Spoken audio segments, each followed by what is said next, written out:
হঠাৎ করে রাজ্যের সুন্দরী এক রাজকুমারীর উপর নজর পড়ে ভয়ানক এক শয়তান মেয়ের আত্মার। সে তার হৃৎপিণ্ড খেয়ে তার সৌন্দর্য এবং যৌবনকে ফিরিয়ে আনতে চায়, কিন্তু বিপত্তি বেজে যায় তখন যখন সেই রাজকুমারীর ভালোবাসার মানুষ জানতে পেরে যায়, কারণ সে ছিল রাজ্যের ভয়ানক এক যোদ্ধা। তখনই শুরু হয়ে যায় তাদের মধ্যে এক হাড্ডাহাড্ডি লড়াই। এখন এই শয়তান মেয়েটি কি পারবে রাজকুমারীর আত্মাকে ছিনিয়ে নিতে, নাকি পরাজয় বরণ করে তাকে সেখান থেকেই পালিয়ে যেতে হবে, সেটাই দেখতে চলেছে আজকের পুরো গল্পে। তো বন্ধুরা, আর বেশি স্পয়লার না দিয়ে চলো সরাসরি গল্পে ঢুকে পড়া যাক। তো গল্পের শুরুতে আমরা একটা ফক্স ডিমনকে বরফের মধ্যে জমে থাকতে দেখতে পাই। সে বহু বছর ধরে বরফের মধ্যে জমেছিল, কারণ অনেক দিন আগে সে তার জাদু দিয়ে একটা মানুষকে সাহায্য করেছিল, যেটি তাদের ডিমন আইনকে লঙ্ঘন করে, আর তার শাস্তি সে এতদিন ধরে ভোগ করছিল। তারপর আমরা সেখানে একটি ছোট্ট পাখিকে দেখতে পাই। সে বরফে তার ঠোঁট দিয়ে টোকা মেরে বরফের আস্তরণটি ভেঙে ফেলে এবং ওই মহিলা ডিমনটিকে সেখান থেকে মুক্ত করে দেয়। তারপর আমরা জানতে পারি এই পাখিটি আসলে তার সঙ্গী বার্ড ডিমন। আসলে বার্ড ডিমন ওই মহিলা ডিমনটিকে বোন বলে মনে করত। তারপর দৃশ্য পরিবর্তন হয়। আমরা দেখতে পাই মহিলা ডিমনটি একজন রাজকুমারের সঙ্গে থাকবে বলে কথা দেয় এবং সে রাজকুমারকে জিজ্ঞাসা করে, আমার থাকার পরিবর্তে তুমি আমাকে কি দিবে? রাজকুমার তার কথা শুনে তাকে বলে, তুমি যা কিছু চাও আমি তাই তোমাকে দেব। তখন সেই মহিলা ডিমনটি তার কাছে তার হৃৎপিণ্ড চায়। এটা শুনতে পেয়ে রাজকুমার হাসতে লাগে। সে মনে করে হয়তোবা সে তার সঙ্গে মজা করছে, কিন্তু পেছন থেকে বার্ড ডিমন অর্থাৎ যে মহিলা ডিমনটিকে ঠিক করেছিল, সে তাদের সমস্ত কথোপকথন শুনছিল। হঠাৎ করে সে পেছন থেকে এসে তার হাত রাজকুমারের শরীরে ঢুকিয়ে দেয় আর মুহূর্তের মধ্যেই তার হৃৎপিণ্ড বের করে নেয় এবং বলে এই ব্যক্তি অন্য মানুষের মতো মিথ্যে কথা বলছে। তাদের কথা শুনে আমরা বুঝতে পারি যে মহিলা ডিমনটি পুনরায় মানুষ হতে চায়, কারণ সে যদি এভাবে ডিমন থাকে তাহলে খুব তাড়াতাড়ি বরফে পরিণত হয়ে যাবে এবং কিছুদিনের মধ্যেই তার মৃত্যু হয়ে যাবে। তাই সে কারণে সে মানুষে পরিণত হতে চায়, আর তাকে মানুষের মতো পরিণত হতে গেলে মানুষের অনেক হৃৎপিণ্ড প্রয়োজন, যেটি কেউ তার নিজের ইচ্ছায় ডিমনকে দিবে না। এভাবে অনেক দিন করেই তাদের সময়টা কাটতে থাকে। হঠাৎ একদিন আমাদেরকে আবারও মহিলা ডিমনকে দেখানো হয়। সে কিছু ঘোড়ায় চড়ে আসতে থাকা মানুষের থেকে বাঁচতে তাদের থেকে দূরে পালাচ্ছে। তখনই আরো একটি ঘোড়ায় চড়ে আসা ব্যক্তি বাকি ঘোড়ায় চড়ে আসা মানুষের সাথে লড়াই করে। সে মানুষ ডিমনটিকে বাঁচিয়ে তার ঘোড়ায় চাপিয়ে নিয়ে সেখান থেকে চলে যায়। মহিলা ডিমন যখন তার সঙ্গে ঘোড়ায় চড়ে যাচ্ছিল, তখন সে তাকে বাঁচানো ব্যক্তিটির হৃদয়ের স্পন্দন শুনতে পাচ্ছিল। এটা শুনতে পেয়ে তার কাছে মনে হয় একটি সত্যিকারে মানুষের হার্টের সন্ধান আজকে সে পেয়েছে। তারপর সেই ব্যক্তিটি মহিলা ডিমনকে একটি জায়গায় নিয়ে যায়। সেখানে তখন বার্ড ডিমনও চলে আসে। সেই বার্ড ডিমনটি এই ব্যক্তিটির আসল চেহারা দেখবে বলে তার উপরে জাদু করে এবং তাকে সেখানেই অজ্ঞান করে দেয়। তারপর যখন তার মুখোশ খোলা হয়, তখন তারা জানতে পারে সে একটি মহিলা এবং একটি রাজ্যের রাজকুমারী, যার নাম ছিল জিম। তার অর্ধেক চেহারা নষ্ট হয়ে গিয়েছে বলে সে একটি সোনার মুখোশ পরে। জিম অজ্ঞান অবস্থায় কারো নাম নিচ্ছিল এবং তার এই অবস্থা দেখে বোঝা যায় সে কাউকে খুবই ভালোবাসে। এর পরের দৃশ্যে আমাদেরকে ভার্সন নামের এক ব্যক্তিকে দেখানো হয়, যে কিনা রাজকুমারীর সেনাপতি ছিল। সে চোখের উপর কাপড় বেঁধে শুধুমাত্র কোনো কিছুর আওয়াজ শুনে সে খুব ভালো তীর চালাতে পারত। সে রাজকুমারীর একান্ত দেহরক্ষী ছিল। কিছু বছর আগে ভার্সন যখন রাজকুমারীর দেহরক্ষী ছিল, তখন রাজকুমারী তার প্রতি ভালোবাসা প্রকাশ করে, কিন্তু ভার্সন তাকে তার এই প্রস্তাব ফিরিয়ে দেয়। সে তাকে বলে তাদের দুজনের মধ্যে কোনো মিল নেই। আপনি একজন বড় রাজ্যের রাজকুমারী আর আমি আপনার একজন সেনাপতি এবং দাস মাত্র। এটা শোনার পর রাজকুমারী রেগে গিয়ে গভীর জঙ্গলে চলে যায়। সেখানে একটি ভাল্লুক তার উপর আক্রমণ করে এবং তার উপর একটা ভয়ঙ্কর থাবা দিয়ে রাজকুমারীর চেহারা নষ্ট করে দেয়, আর সঙ্গে সঙ্গে রাজকুমারী অজ্ঞান হয়ে যায়। তখন ভার্সন সেখানে এসে ভাল্লুককে মারে এবং রাজকুমারীকে উদ্ধার করে বাঁচিয়ে নিয়ে যায়। তারপরে দৃশ্য আবারও বর্তমানে চলে আসে, যেখানে সেই রাজকুমারীর রাজ্যের সব মানুষ একত্রে জড়ো হয়েছে এবং সেখানে একটি মহা নৃত্য চলছে। আর এই নৃত্যটি মূলত মহিলা ডিমন করেছিল।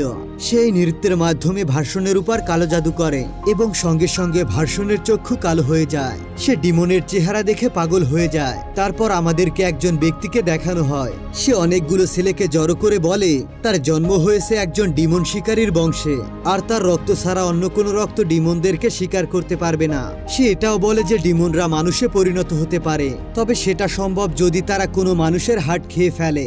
তারপর সে তার কাছে থাকা একটি ফক্স ডিমনের লেজ বের করে, যেটা কিনা একটি বোতলে বন্দী ছিল।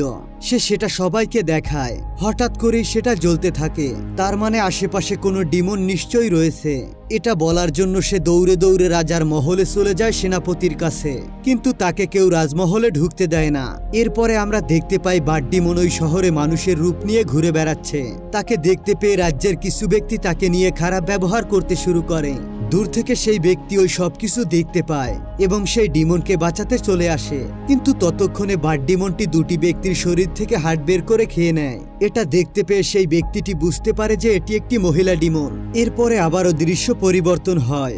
এরপর আমাদেরকে ট্রাইল্যান্ড শহরকে দেখানো হয়, যেখানকার জাদুকর এবং রাজকুমারীকে আমরা দেখতে পাই। তাদের কথা শুনে আমরা বুঝতে পারি তারা সেই সোনালী মুখোশ পরা রাজকুমারীকে পেতে চায়, আর তারা তাকে এই কারণে পেতে চায় তাদের রাজ্যের রাজকুমারকে ফিরে পাবার জন্য। এদিকে তারা এটাও জানতে পেরে যায় যে রাজকুমারী তার রাজ্যে ফিরে এসেছে। তখন জাদুকর তাদেরকে বলে যা করবার আমাদেরকে এই 7 দিনের মধ্যেই করতে হবে, কারণ 7 দিন পরে সূর্যগ্রহণ লেগে যাবে, আর সূর্যগ্রহণ লেগে গেলে আমাদের কাজের কোনো ফল হবে না। এরপর রাজকুমারী জিম পুনরায় তার ঘোড়া নিয়ে রাজ্য থেকে বেরিয়ে জঙ্গলের মধ্যে যাচ্ছে। সে যেতে যেতে ভার্সনের কথা ভাবতে থাকে। সে এটাও ভাবতে থাকে ভার্সন কেন তার ভালোবাসাকে প্রত্যাখ্যান করেছে। এরপর একটা সময় সে তার ঘোড়াকে মুক্ত করে দেয় এবং সে নিজে একটি উঁচু জায়গায় গিয়ে নিচে জলে লাফ দেয়। ভার্সনের কথা ভাবতে ভাবতে জলে পড়ে যাওয়ার কিছুক্ষণ পরেই সেই ডিমনটি এসে তাকে বাঁচিয়ে নেয় এবং তাকে বোঝানোর চেষ্টা করে যে পুরুষেরা শুধুমাত্র সৌন্দর্যের প্রতি আকৃষ্ট হয়, আর তোমার চেহারা এখন খারাপ হয়ে গিয়েছে, তাই ভার্সন তোমার প্রতি কোনো গুরুত্ব দেখাচ্ছে না। তুমি ভার্সনকে পেতে পারো একটি শর্তে, যদি তুমি তোমার সৌন্দর্যটাকে ফিরে পাও। আর তোমার সৌন্দর্যটা ফিরে পাওয়ার একটা উপায় আছে, যেটা হলো আমি আমার সৌন্দর্য তোমাকে দিচ্ছি, তার বদলে তুমি আমাকে তোমার হৃৎপিণ্ড দিবে। এত কিছু শোনার পর রাজকুমারী একটু চিন্তিত হয়ে যায়। এরপর সে তাকে জানায় সে তার হৃৎপিণ্ড দিতে রাজি না। কিছুক্ষণ পরে ট্রাইল্যান্ড সিটির লোকেরা রাজকুমারের জন্য রাজকুমারীর কাছে সম্বন্ধ নিয়ে আসে। এটা শুনে রাজকুমারী সঙ্গে সঙ্গে নিষেধ করে দেয়। রাজকুমারী এই প্রস্তাব ফিরিয়ে দেওয়ার জন্য তাদের মধ্যে একজন সৈন্য রাজকুমারীকে বলে, আপনি যদি আমাদের এই বিয়ের প্রস্তাবে রাজি না হন তাহলে আপনাদের রাজ্যের সীমান্তে দাঁড়িয়ে থাকা সৈন্যদের দ্বারা যুদ্ধ করে দেওয়া হবে। এটা বলে তারা সেখান থেকে চলে যায়। তাদের বেরিয়ে যাওয়ার পর রাজকুমারীর একজন সৈন্য এসে বলে, আমাদের সীমানায় অনেক সৈন্য এসে জড়ো হয়েছে। তখন ভার্সন রাজকুমারীকে বলে তাদের সঙ্গে যুদ্ধ করতে আমি একাই যাব। এই বলে সে সেখান থেকে বেরিয়ে যায়, যাতে করে রাজকুমারী সেখান থেকে পালানোর জন্য সময় পায়। তারপর ভার্সন খুব সাহসিকতার সাথে সৈন্য দলের সাথে যুদ্ধ করে। যুদ্ধ অনেকক্ষণ ধরেই চলতে থাকে। সেখানে ট্রাইল্যান্ড শহরে রাজকুমারী এবং জাদুকর ছিল। হঠাৎ করে একটি তীর ভার্সনের শরীরে এসে লাগে, আর সে সঙ্গে সঙ্গে আহত হয়ে যায়। অবশেষে সেখানে রাজকুমারীও চলে আসে এবং সে তাদেরকে বলে 3 দিন পরে সে ট্রাইল্যান্ড শহরে যাবে, আর সে রাজকুমারকে বিবাহ করার প্রতিশ্রুতি দিয়ে ভার্সনকে নিয়ে চলে আসে। সে চলে আসার আগে তাদেরকে এটাও বলে তার কথা মেনে নেওয়া না হলে সে নিজেকেই মেরে ফেলবে। রাজকুমারীর এই কথা শুনে ট্রাইল্যান্ডের রাজকুমারী তাদেরকে বলে, যদি তুমি তোমার কথা না রাখো তাহলে পুনরায় যুদ্ধ করে তোমাদের রাজ্যকে ধ্বংস করে দিব। তারপর আমাদেরকে আবারও ডিমনকে দেখানো হয়। সে প্রায় বরফে জমে গিয়েছে। রাজকুমারী সেখানে চলে আসে আর ডিমনকে জড়িয়ে ধরে, যার ফলে তার শরীরের সমস্ত বরফ গলতে শুরু করে। কিন্তু সে পুনরায় তার সৌন্দর্যের পরিবর্তে রাজকুমারীর হৃৎপিণ্ড চায়। সে তাকে এটাও বলে যে ব্যক্তি তার প্রাণের কথা না ভেবে তোমার জন্য যুদ্ধ করতে গিয়েছে, এমন ব্যক্তিকে ছেড়ে তোমার ট্রাইল্যান্ড যাওয়া ঠিক হবে না। সে এটাও বলে তুমি যদি ডিমন হয়ে যাও তাহলে সারা জীবন ভার্সনের সাথে থাকতে পারবে। রাজকুমারী ডিমনকে বলে যদি তুমি আমার জায়গা নাও তাহলে তোমাকে ট্রাইল্যান্ড শহর যেতে হবে, আর সেখানে তোমার সাথে খুবই খারাপ ব্যবহার করা হবে। এর কারণ হলো সেখানকার রাজকুমারী কোনো কারণ ছাড়া কোনো কাজ করে না। এর উত্তরে ডিমন তাকে বলে আমি শুধু মানুষ হওয়ার অনুভূতিটা অনুভব করতে চাই। এত কিছু শোনার পর রাজকুমারী তার হৃৎপিণ্ড দেওয়ার জন্য রাজি হয়ে যায়, যাতে করে তাদের আত্মা একে অপরের সাথে পরিবর্তন হতে পারে। আত্মা পরিবর্তন হওয়ার পর রাজকুমারী ভার্সনের কাছে যায় এবং সেই ডিমন ট্রাইল্যান্ড শহরে চলে যায়। সেখানে গিয়ে ডিমন জানতে পারে তার যার সঙ্গে বিয়ে হবে সে ওই রাজকুমার যার হাড় ডিমনের বোন অর্থাৎ বার্ড ডিমন খেয়ে নিয়েছিল, আর এটি শুধুমাত্র একটি ষড়যন্ত্র ছিল। তাদের মতলব ছিল সূর্যগ্রহণের আগে রাজকুমারীর হৃৎপিণ্ড রাজকুমারের মধ্য দিয়ে ওই রাজকুমারকে আবারও পুনরায় পুনরায় জীবিত করা।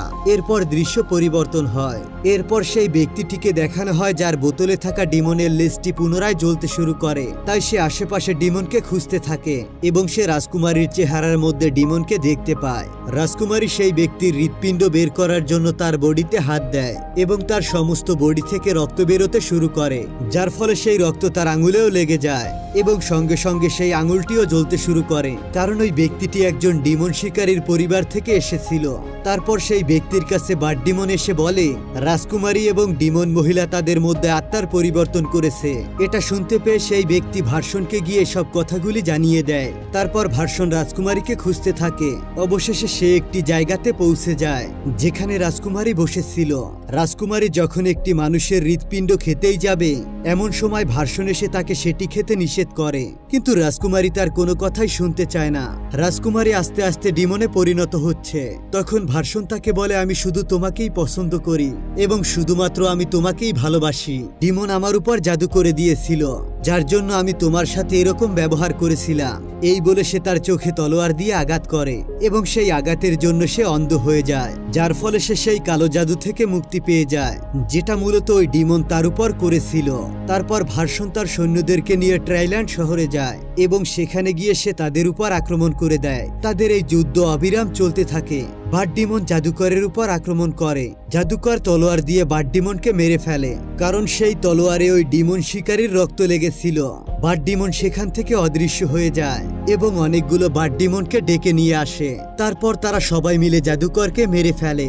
এরপর ভার্সন ডিমনটিকে তার হৃৎপিণ্ড দেওয়ার প্রতিশ্রুতি দেয় এবং তার পরিবর্তে রাজকুমারীর হৃৎপিণ্ড চেয়ে নেয়, কারণ সে রাজকুমারীকে তার হৃৎপিণ্ড ফিরিয়ে দিতে চায়। কিন্তু ডিমন কোনো শর্ত ছাড়াই রাজকুমারীকে তার হৃৎপিণ্ড ফিরিয়ে দেয় এবং রাজকুমারী পুনরায় মানুষ হয়ে বেঁচে ওঠে এবং তার সৌন্দর্য তার সঙ্গেই রয়ে যায়। তারপর ভার্সন তার চোখের কাপড় খোলে এবং দুজনেই ঘোড়ায় চেপে অনেক দূরে চলে যায়। অবশেষে সেই ব্যক্তিকে দেখানো হয় যে ডিমন শিকারীর বংশ থেকে এসেছে। সে তার নিজেদের আওয়াজে আমাদেরকে জানায় সূর্যগ্রহণের সময় ডিমন আর মানুষের আত্মার পরিবর্তন হলে তাদের আত্মা সারা জীবনের মতো মানুষের সঙ্গে জুড়ে যায়। তাই পুনরায় ডিমন রাজকুমারীকে তার হৃৎপিণ্ড ফিরিয়ে দিলেও তার আত্মার সঙ্গে তার মিলন থেকেই যায়, যার কারণে আমরা রাজকুমারীর চেহারা ঠিকঠাক দেখতে পাই। এমনকি এই ডিমন ততদিন বেঁচে থাকবে যতদিন রাজকুমারী বেঁচে থাকবে। তারপরে আমরা পুনরায় সেই ব্যক্তিকে দেখতে পাই যে আরো একটি বাড ডিমনকে দেখতে পায় এবং তার একটি পালক সে তার কাছে রেখে দেয়। আর এখানে এই মুভিটি শেষ হয়ে যায়। তো বন্ধুরা, তোমাদের কাছে এই অসাধারণ গল্পটি কেমন লেগেছে? আমার কাছে কিন্তু প্রচন্ড ভালো লেগেছিল, তাই তোমাদের কাছে শেয়ার করলাম। এরকমই অসাধারণ সব সিনেমার এক্সপ্লেন দেখতে চাইলে তোমরা এই সিনেসাইট চ্যানেলকে সাবস্ক্রাইব করে বন্ধু হয়ে যাও। তো দেখা হচ্ছে পরবর্তী ভিডিও নিয়ে। ততক্ষণ পর্যন্ত ভালো থেকো, সুস্থ থেকো। আল্লাহ হাফেজ।